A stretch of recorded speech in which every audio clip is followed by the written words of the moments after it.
Hello friends, कैसे हैं आप। एक और नई रेसिपी के साथ आपका हमारे चैनल पे बहुत बहुत स्वागत है।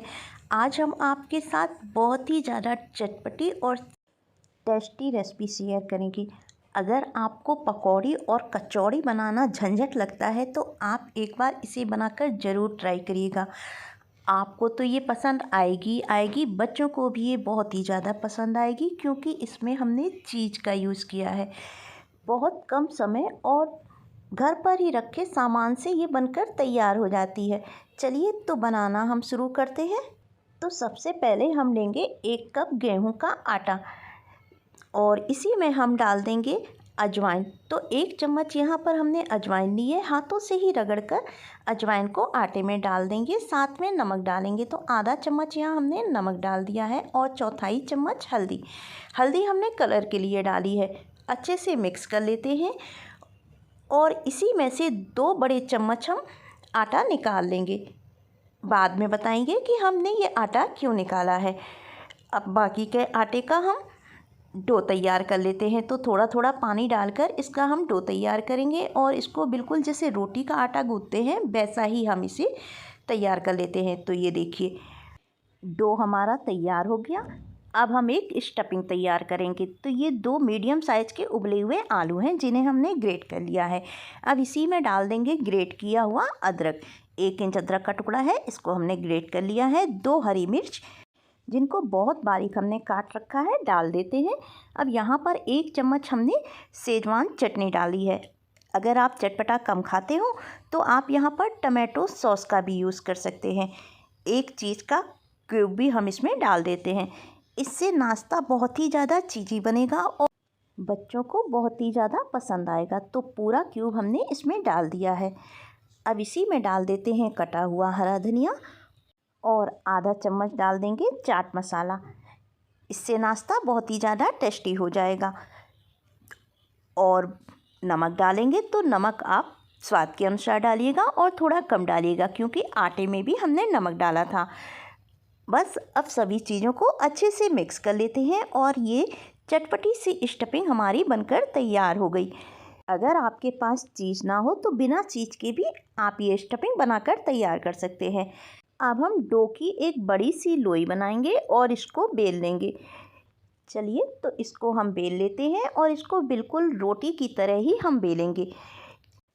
थोड़ा सा सूखा आटा लगा लेते हैं, इससे आटा हमारा चकले पे चिपकेगा नहीं और इसको एक बड़ा सा रोटी की तरह बेल लेंगे। और ज़्यादा मोटा हम इसको नहीं बेलेंगे, पतला ही हम इसको बेलेंगे। तो ये देखिए, रोटी हमारी बिलकर तैयार हो गई और ये देखिए इसको हमने पतला ही बेला है। ये देखिए, अब जो आलू की स्टफिंग ली थी उसको हम इस रोटी पर बिल्कुल पतला पतला फैला देते हैं। हाथों से ही इसको फैला देंगे। इसकी ज़्यादा मोटी लेयर हम नहीं रखेंगे, बिल्कुल पतला पतला पूरी रोटी पर अच्छे से इसको हम फैला देते हैं। तो ये देखिए, पूरी बहुत अच्छे से हमने आलू को रोटी के ऊपर फैला दिया है। अब इसको करेंगे हम रोल। तो ये देखिए, अच्छे से इसे धीरे धीरे करते हुए हम रोल कर देते हैं। बहुत आसानी से ये हो जाएगा रोल।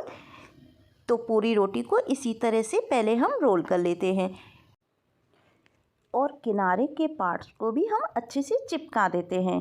ये देखिए, पूरा रोल हो चुका है। हाथों से एक बार अच्छे से रोल कर देते हैं जिससे ये खुले नहीं। अब इसके पीस करेंगे तो तेज़ धार वाले चाकू से हम इसके आधा आधा इंच की दूरी से काटते हुए पीस कर लेते हैं। तो पूरे रोल के इसी तरह से हम पीस कर लेंगे। तो सारे रोल के इसी तरह से हमने पीस कर लिए हैं। अब हम एक पीस आपको उठा कर दिखाते हैं। तो ये देखिए, थोड़ा सा इनका शेप बिगड़ गया है। अब इनको आप हल्का सा गोल कर लीजिए और उंगलियों से हल्का सा इसे दबाते हुए चपटा कर लेंगे। तो ये देखिए, एक नाश्ता बनकर तैयार हो गया। दूसरा भी बिल्कुल इसी तरह से बनाएंगे। पहले हम इसको उंगलियों से थोड़ा सा गोल करेंगे और फिर हल्का सा इसको प्रेस दे देंगे। तो ये देखिए, दूसरा नाश्ता भी बनकर तैयार हो गया। इसी तरह से सारा नाश्ता हमने बनाकर तैयार कर लिया है। और ये देखिए, देखने में भी ये कितने अच्छे लग रहे हैं। ये देखिए, तो जो 2 चम्मच आटा हमने निकाल कर रखा था उसमें डालेंगे हम पानी और इसका एक घोल तैयार करेंगे। एक साथ ज़्यादा पानी आप मत डालिएगा, थोड़ा थोड़ा पानी डालते हुए इसका एक गाढ़ा घोल तैयार करेंगे। तो ये देखिए घोल तैयार है और इसको हमने थोड़ा सा गाढ़ा ही रखा है। अब चलिए नाश्ता बनाना शुरू करते हैं। तो कढ़ाई में तेल गरम होने के लिए हमने पहले ही रख दिया था। अब जो नाश्ता हमने बनाया था उसको आटे के घोल में डिप करेंगे और गरम तेल में इनको हम डालते जाएंगे। और एक बार में कढ़ाई में जितना नाश्ता आ जाएगा उतना आप इसमें डाल दीजिए। और उसके बाद गैस की फ्लेम कर देंगे मीडियम, और मीडियम फ्लेम पर उलट पलट करते हुए इनको बढ़िया गोल्डन कलर आने तक फ्राई करेंगे। तो इसी तरह से उलट पलट करते हुए नाश्ते को हम फ्राई कर लेते हैं।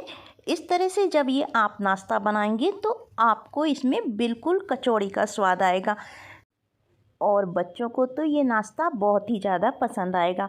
बहुत कम समय में और घर के ही सामान से आप इसे बनाकर तैयार कर सकते हैं। तो ये देखिए कितना बढ़िया कलर हमारे नाश्ते पे आ चुका है। तो इनको हम निकाल लेते हैं और बाकी का नाश्ता भी बिल्कुल इसी तरह से बनाकर हम तैयार कर लेंगे। आप इसे सुबह ब्रेकफास्ट में या बच्चों के लंच बॉक्स में भी बना कर दे सकते हैं। जितना ये देखने में अच्छा लग रहा है, खाने में ये उससे भी ज़्यादा टेस्टी है। इसे खाने के बाद आप समोसा और कचौड़ी खाना तो बिल्कुल ही भूल जाएंगे। उम्मीद है आपको ये रेसिपी ज़रूर पसंद आई होगी। यदि आपको हमारी ये रेसिपी अच्छी लगे तो उसे लाइक और शेयर भी ज़रूर करिएगा और चैनल को सब्सक्राइब करना बिल्कुल भी ना भूलें। जल्दी एक और नई हेल्थी, चटपटी और मज़ेदार रेसिपी के साथ हम आपसे फिर मिलेंगे। Thank you.